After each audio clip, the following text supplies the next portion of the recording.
वादग्रस्त शक्तीपीठ महामार्गाच्या विरोधात सोलापूर जिल्ह्यात शेतकऱ्यांचा संताप अनावर झाल्याचे चित्र पाहायला मिळाले।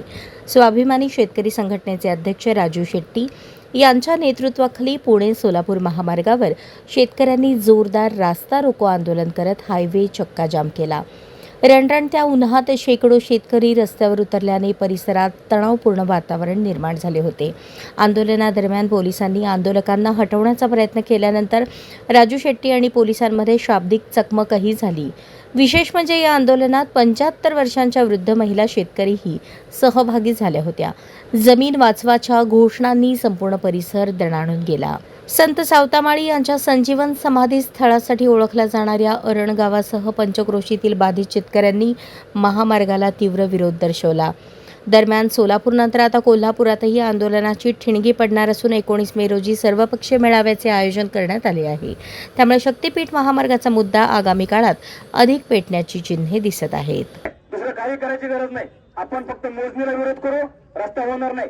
100% हा रस्ता रद्द झाल्याशिवाय राहणार नाही। आणि मार्गात बदल केलाय तर रस्ता रद्द करण्याचा आदेश आपल्याला करावा लागेल। त्या ठिकाणी मी जास्त बोलणार नाही। त्यानंतर त्यांनी फक्त 2 घोषणा देऊन या ठिकाणी थांबतो।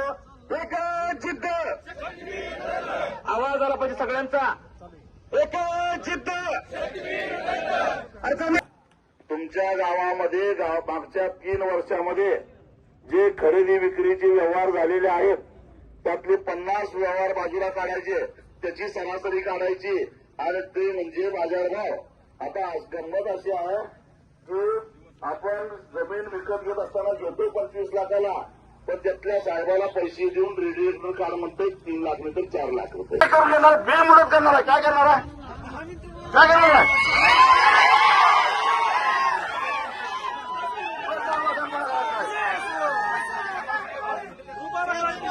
नाही 40 मिनिटं सांगितलं ना, जरा बोलायचं।